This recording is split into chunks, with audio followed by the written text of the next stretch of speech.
Hey everyone, John Michael here. Well, I'm recording this at home, and in the background you'll probably hear my 6-month-old baby.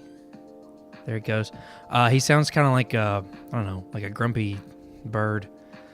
But those are happy noises that he's making. He's got this cube thing that he plays with, and it just sits there and sings about cows and dogs and chickens being in triangles and whatnot. So my dog is also running around. She's got this big bone that she likes to drop on the wooden floor and make a lot of racket. So, that's what's going on. Anyway, on this very special episode of H2OMG, we take a trip to the NYTEX Sports Center in North Richland Hills to talk with Chad Siewert, the vice president of the Brahmas Hockey Club. We talk about how important water is to hockey and what we think the best hockey movie is. Spoiler alert, hate to break it to you Mighty Ducks fans, but there's really only one choice for best hockey movie, Slapshot, starring the late, great Paul Newman. Why did we make a trip out to North Richland Hills to talk about hockey? Well, besides the fact that the city of North Richland Hills is one of our water customer cities, and hockey uses the most water of any sport, besides swimming maybe, and I guess fishing. We're also getting ready for a really exciting event. This is an H2OMG exclusive, and our listeners are going to be the first to find out about this. Drippy the Water Drop, our water department mascot, has been invited to play broom ball on the ice with 7 other mascots during the intermission of a Lone Star Brahmas hockey game. The game is at the NYTEX Sports Center on March 9th at 7:30 p.m. Come on out and support your favorite giant water drop. You can get tickets at nytexsports.com. That's NYTEX sports.com. NYTEX Sports Center is a really cool place, and there's always something going on, so if you can't come to the game on March 9th, be sure to check them out. A huge thanks to Chad Siewert and Lindsay Wilson for having me out to the arena and showing me around. It was really cool of them to invite me, Drippy, to come and play broom ball, and we're really excited. Plus, they let me sit on a Zamboni, so one of my dreams came true. Hope you enjoy this very special episode. Thanks for listening, and please tell your friends.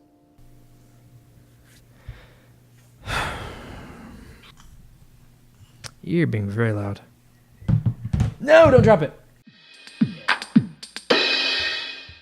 Chad Siewert, Vice President, Lone Star Brahmas Hockey Club, the NYTEX Sports Center in North Richland Hills. Nice. So, how much water is used to make a hockey rink? That is a loaded question. There's a lot. I guess to properly answer that, we're going to need 2 things. We're going to probably have to go back to describe the whole process of how a rink is made. That was my next question. And then you're going to have to be really good at math. Oh, that's you want me to go through how the whole sheet of ice is made? Yeah, if you want to. Sure. So underneath the surface of the ice, it is smooth concrete, just like you would have in a warehouse or a garage or anything like that. Underneath or embedded into the concrete are coils, kind of like the back of a refrigerator, just coils. We run a brine solution through the coils, and they're connected to our ice plant. And so when it comes time to make ice, we'll drop the temperature of the floor down to about 18 to 19 degrees. Once we do some temperature tests and find that the temperature is there, then we get like you see a exterminator have, the big spray bottle with water or whatever, and we literally go out and put like a hair thick layer of ice, just spraying it as if we're spraying for termites or something out there. Let that freeze, go back and do it again and again and again and again until every little nook and cranny, because the cement is smooth, but it's going to have some waves to it. So once the floor is completely frozen, we then paint it white. Wow. And don't ask me who started that or where that came into play, because I'm not sure, and I'm curious about it myself. Yeah. But there's a special type of white paint that we use. It is pretty expensive, and it's obviously waterproof and everything. So we spray the floor white. Again, bring the misters out, get another misting layer of liquid on the floor, and then we can either paint the lines and logos, or they make kits now that are you just roll it out. Oh, like a vinyl? Like a vinyl. And so we try to paint lines if we can. Sometimes time is against us. Yeah. The Dallas Stars, who have like 120 people working down at American Airlines Center, they'll paint them and they'll have no problem doing it. We may have 4 guys on a crew putting the ice in who by the time we get to the point of putting lines down, they've been going hard for 36 hours. So the vinyl is a good option. Yeah. But once the lines are in, again, we put a little layer of mist down, and then we put the logos. And the logos for us, again, we don't paint them. They're like a vinyl banner, but it has a 50 to 70% airflow. So there's a ton of little holes, kind of like the old football jerseys from the 1980s. Oh yeah. With a lot of big old holes in it. When you look at it from a distance, you see the logo and everything, but up close it looks like really pixelated. I'm pretty sure my cousin used to wear some just T-shirts that were made out of that material. That was a thing back in the day. But yeah, so that's how the logos go in, and we have to have the airflow thing, because if you get a bubble in the vinyl, then you're just going to have to fill the level of ice up over that. So we want to keep the end goal is an inch and a quarter, inch and a half thick sheet of ice. Once the logos are down, we'll mist again to get them frozen in solid. And then we begin, here's a water word for you, flooding. Flooding. And it is like you see your dad watering the yard or something. We have a hose, and it's literally spraying it as if it's grass in the middle of the Texas heat in the summer. We have about 5 or 6 people lift the hose so it doesn't freeze to the ice and disrupt everything you've just done. Yeah. And we flood.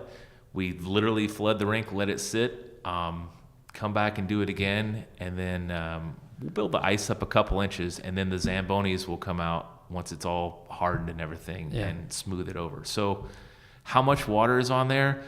It's 200 feet long by 85 feet wide. Yeah. And inch and a half deep. So for all you mathematicians out there, you figure it out and tell me. I'll do that math later. There's quite a bit. Okay, so I did the math on this, and, if you've listened to any other episode, you'll know that I've never claimed to be a math or science whiz, so take this with a grain of salt. I multiplied the 80-foot width by the 200-foot length by 1.5 inches in height and came up with 2,125 cubic feet. According to the internet, there are 7.48 gallons in 1 cubic foot. Do that math, and you get 15,896.1 gallons of water in a professional-size hockey rink. So now you know. And then another time we apply water to the ice is when we Zamboni the ice. So we have 2 sheets of ice this time of year. Each sheet's going to get Zambonied 6 to 10 times a day, depending on how much traffic and business has been on it. And a Zamboni works kind of like a razor blade on your face. It just scrapes away all the imperfections, and then behind it there's like a little hot towel. We'll check one out here in a little bit. Cool. And it's basically a towel that we pump water onto that has hot water onto it, and it goes over the ice and fills in all the little crevices and stuff that are caused by skate blades. Cool. So how much water we put down each time depends. After the Brahma skate, they tear the ice up really, really hard because they're going harder than anybody else, and they're more skilled and usually bigger than a lot of the players we have here. Yeah. So we'll need to put a lot of water down to really get in all those little crevices. But after maybe a figure skater session or 8-year-old hockey session, they don't really tear it up too bad, so we can pull back on the water. But any 5 to 50 gallons at a time. It just kind of depends on what the situation was before the Zams rolled out. Are the Brahmas practicing right now? They are. Let's see. They are towards the end of practice. Okay. But definitely they're out there.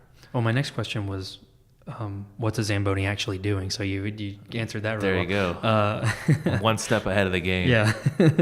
To add on to the Zamboni thing, somebody asked me this at one point in time, because we had like an adult hockey game after a Brahmas game, and this was like the introductory level adult game, and they were like, we're already behind schedule, why can't we just jump out there? I'm like, well, it's not safe. It's kind of if the ice is real jagged and torn up, it's easier to trip up and everything. So the Zamboni is just like an eraser on a chalkboard that makes it fresh and clean, so you can see whatever needs to be put down. Well, how long does the whole process take? Are we talking days or to build a sheet of ice? Yeah.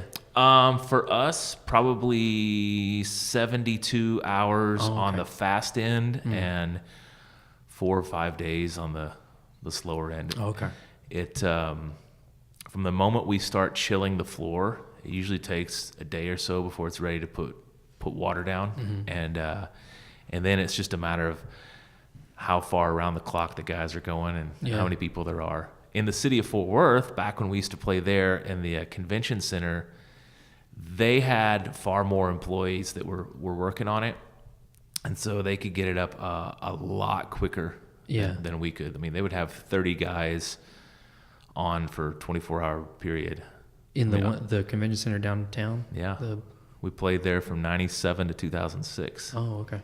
So the convention center downtown, if you don't know, does have the ability to make ice. Oh, I had no idea. Yeah. Let's see. Who's your favorite hockey player? Ooh, favorite hockey player. I'll go obscure, and I'll go Chris Neal, recently retired Ottawa Senator player. Guarantee you probably don't even know. He was number 25 for the Ottawa Senators from like 1999, 2000 or so to just last year. Okay. That was around the time I was really paying attention to hockey and watching. What, the late 90s? Yeah. Like those years that the Avalanche won all those Stanley Cups. Yeah. Patrick Waugh. Joe Sakic. Yeah. Patrick Waugh was my inspiration to be a goalie, and I think I wasn't always a goalie. We kind of switched back and forth, but I think my record was like 2-12, so I wasn't so good. But I started as a goalie, and Eddie Belfour was my guy. I like the Blackhawks, but what pulled me away from playing goalie was you couldn't fight, or if you did, you were done for the night, and you couldn't really hit anybody without getting a penalty. And I'm a bigger guy, and I wanted to use the size to my advantage. So there was a guy, his name was Steve Martin, who came into my high school. No relation. Yeah, I was going to ask. No relation. He showed some competence at the goalie position, and I literally gave him all my gear and said, "You are now the goalie. I'm going to play defense so I can wreck bodies." Yeah. And I never looked back. We used to. We had two people that wanted to play goalies, me and another guy, and we used to switch out at the half and use the same pads. So it was nobody wanted to be the second half goalie. It was disgusting. What's really funny about one of the last memories of me playing goal was I graduated high school in '94, and like 3 days before graduation ceremony, we're playing just a hockey practice, and our salutatorian was this kid in Justin. His name's irrelevant, but anyway, he was standing in front of me, and I'm going to clear the crease and get him out of the way.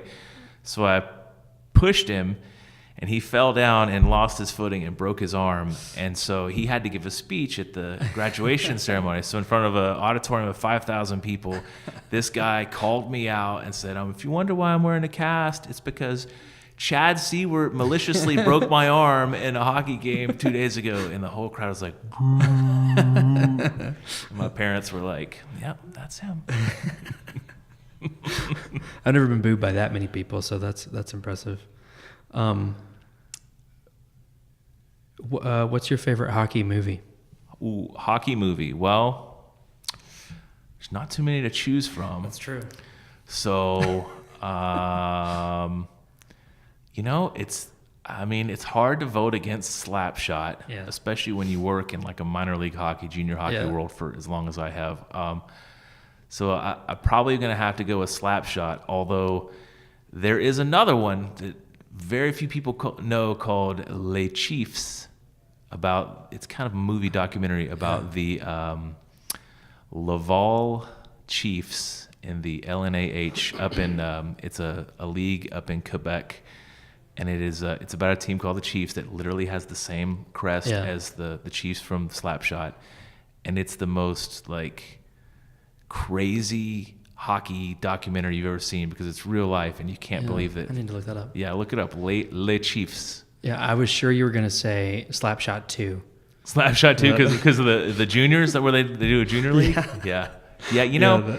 So there's this guy Howard Stone. He's our off-ice officials director, and he had all 3 of the Slapshot movies, and I had never. I didn't know there were 3. There's 3. Good so Lord. Slapshot 2 I had never seen, and he brought to me a couple years ago, and I watched it, and I was like, how did this get the green light? This is so bad. Slapshot 3, I don't even remember the premise behind it, but it's even worse than I've got to Slapshot look that 2. up, Yeah, too, look 'cause it I up. love bad movies. It drops off, like, the level of man. quality keeps going down and down and I down. mean, you've got Paul Newman in the first one. You do. And then, 30 years go by and they make number 2? Yeah. And it was... At least 20 years. It's very bad. So here's a fun fact about Slapshot, and to tie it all in, the city of Fort Worth. Yeah. Okay. Oh, nice. Yeah, so not like you have hockey historian, so please research any of these facts and go back and make sure that I'm not just lying. Yeah. But in the 70s, the early 70s, the Fort Worth Texans were a AAA affiliate of the New York Islanders. They played at the Convention Center and a few games at Will Rogers as well.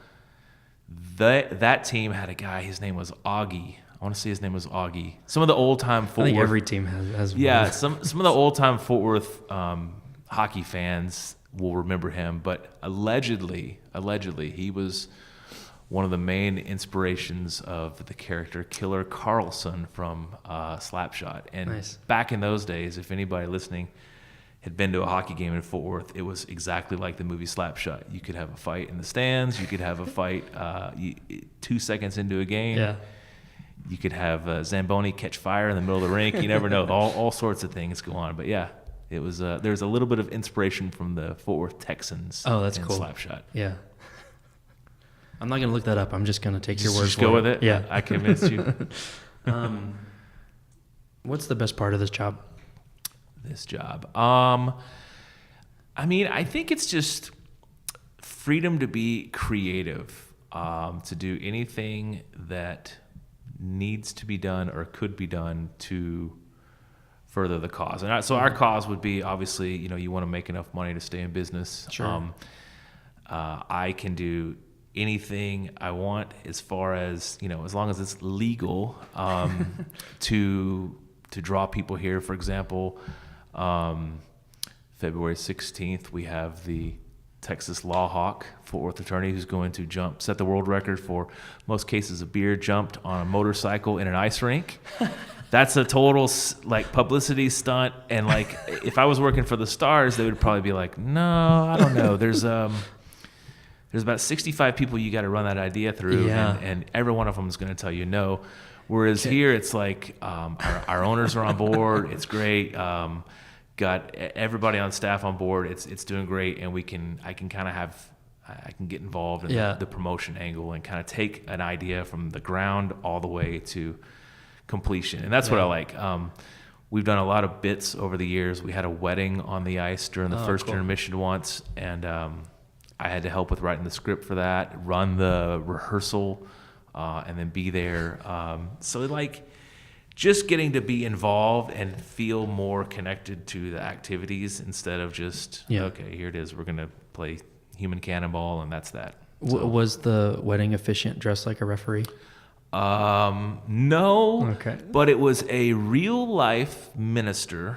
It was a legit wedding. Yeah. And he was on skates. The bride was in skates. The groom was in skates. They had the team that the groom played for was the wedding party. And as the bride came to the center ice where the ceremony was, they all put their sticks in a little pyramid thing that she had to go through. And then instead of they did a first kiss, of course, but after they had nameplates that said bride and groom that were tear-offs. So after they were announced husband and wife, they pulled the nameplates to reveal their same last name, and then they did a lap around the arena, and all of our fans were like banging on the glass. Yeah. Oh, that's cool. Hooting and hollering. And the game was sold out. It was the last game of the season, so those always sell out anyway. So it was just a lot of people here, and it was pretty wild. You can awesome. you can go to YouTube and search Brahma's wedding. I think you'll find it. Do you guys have your own YouTube channel? We have one under Nitex Sports. Okay. That mainly you'll find episodes of our podcast inside the bullpen. Yeah. A few videos that we've done along the way. We don't do as many as we should. They take a lot of time. They take too much time. Yeah, That's the problem. Yeah. Is there anything else you wanna talk about? Anything upcoming? I think upcoming, we've got games all throughout the month of March. The season is winding down, getting into playoffs. That's the good time.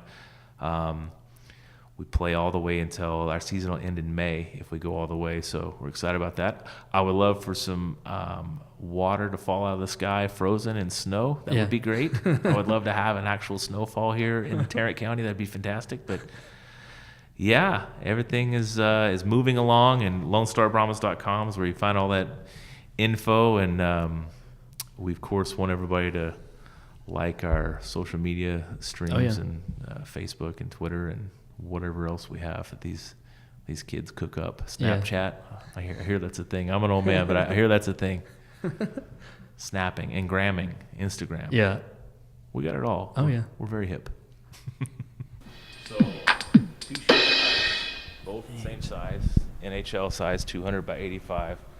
This is the main rink where we play. It has 2,414 seats. And we have a few suites, luxury boxes, things like that. And then you're about to get a taste of the winter. Turf, we own turf. We'll roll it out for soccer, lacrosse, football, just off-ice training. You can imagine what the electric bill is for. Yeah, I was wondering about that actually. It's very high. We're very well thought of by our electric company. This only has 700 seats. This is called the West Rink.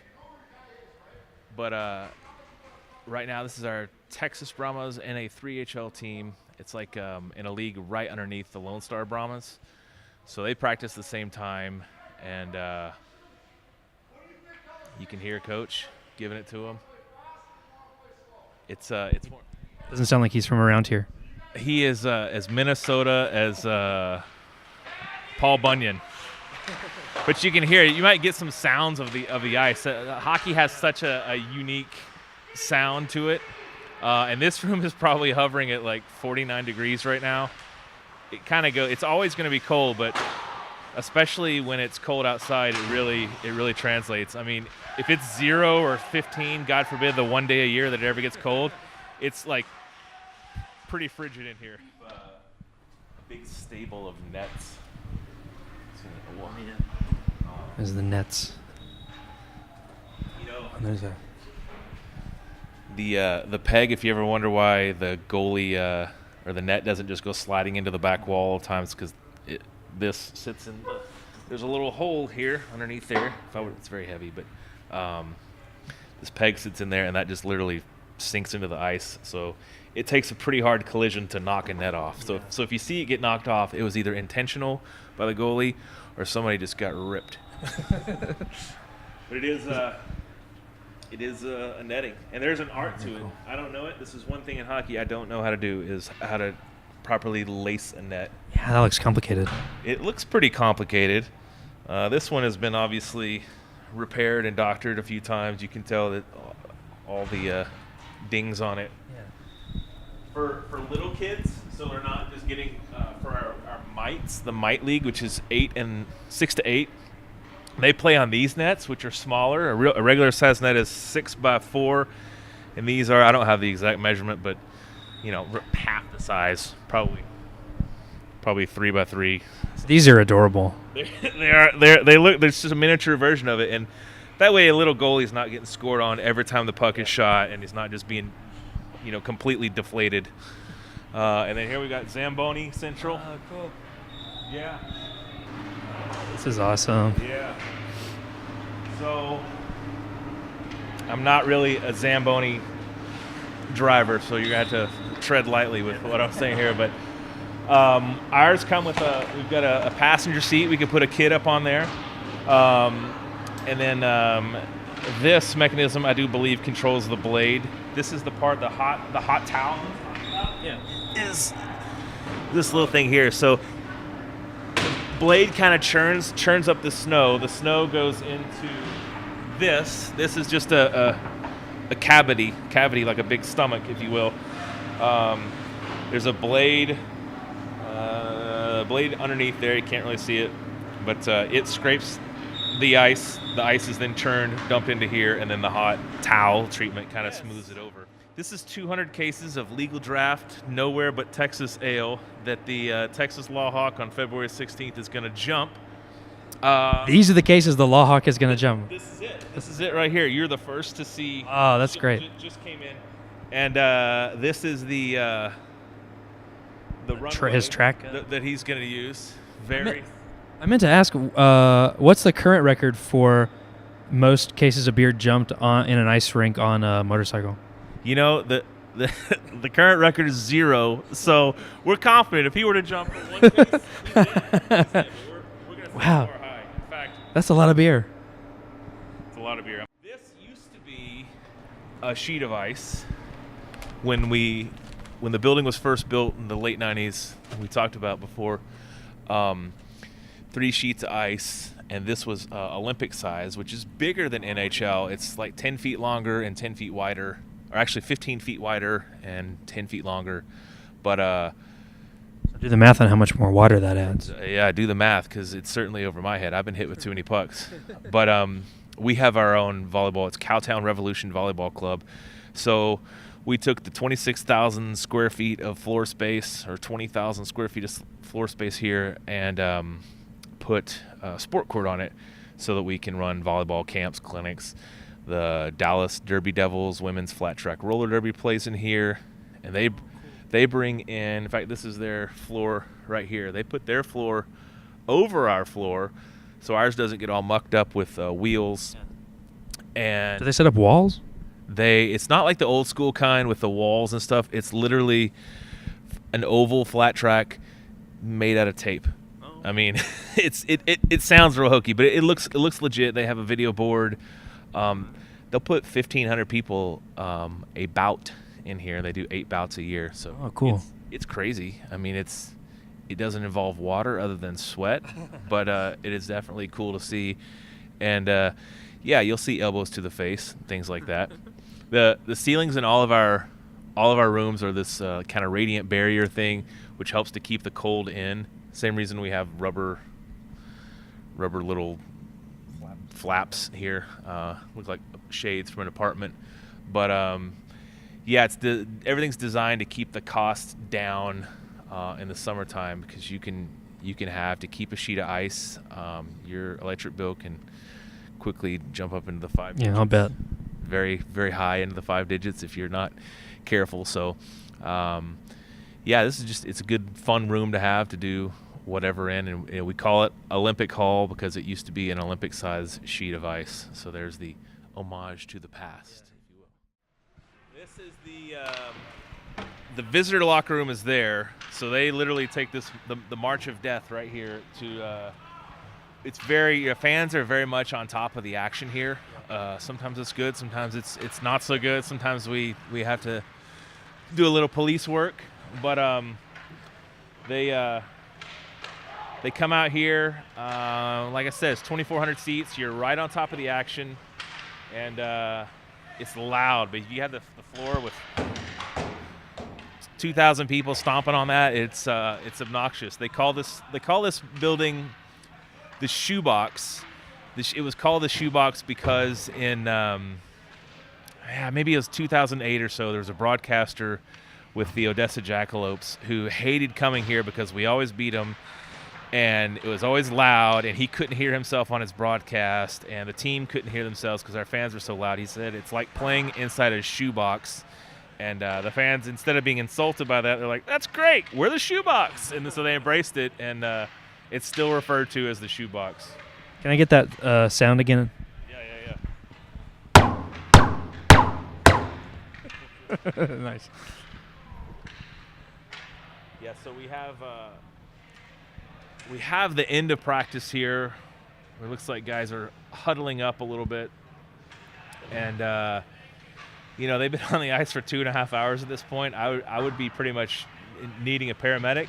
So you got a couple guys practicing fighting out there. That's a very important thing to practice. It's kind of like I don't know, one of those personal safety classes. Like you got to practice it. You never know when you're gonna get in a fight. It's not like the old Slapshot day, but still, when the time comes, you better know what to do.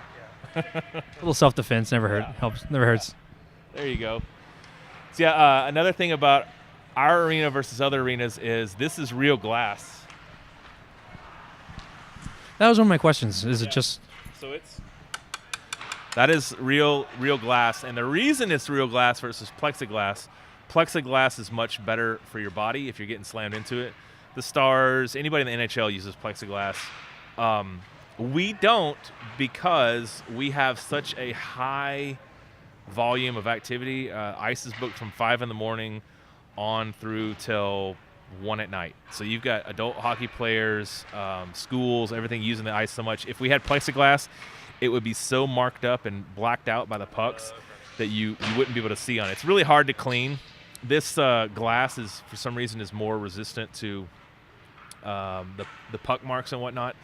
And but it hurts. You get hit into that, you feel it. Yeah. There's no give here. These panels are about $350 a piece. So when one breaks, it's not like, oh, we'll just throw another one in. I mean, it hurts.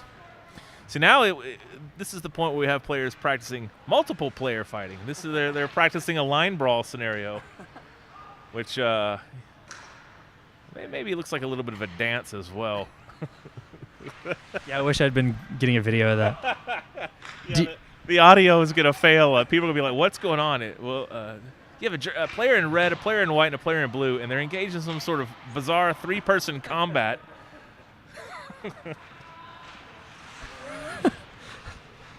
Just imagine if a hockey fight was performed on a stage, a community theater stage, and you'll get a good picture. But do you guys have curling here? We do not have curling. We just don't have time for it, and we get asked that a lot. After every Winter Olympics, right? People call and they want to know if you have curling. Yeah, every 4 years in February we get an influx of calls, but it requires us the markings, the little curling marks, and we don't do it. It puts a lot of junk on the ice, and plus, I don't know. Not enough interest, I'd imagine. Not enough interest. Yeah. If there was enough interest, we would probably be into it, but we'd probably have to bring back a third sheet of ice for that, which not really in the cards now or really anytime soon. But yeah, the building is like and everything echoes. Everything is really, really loud in here. So bring earplugs if you come to a game for sure. Just wanted to say a quick thanks to Chad and Lindsay, the Lone Star Brahmas, and everybody at the NITEC Sports Center for having me out and showing me around. It was really awesome getting to see behind the scenes. It's a really cool place, and you really should check it out. We're also really looking forward to March 9th. The Lone Star Brahmas are taking on the Amarillo Bulls, and Drippy's going to be playing broom ball with other mascots at the intermission, and we're really excited. So come to that game if you can, and watch Drippy probably slip and fall and hurt himself. Okay. Thanks again, guys. Thanks for listening, and tell your friends.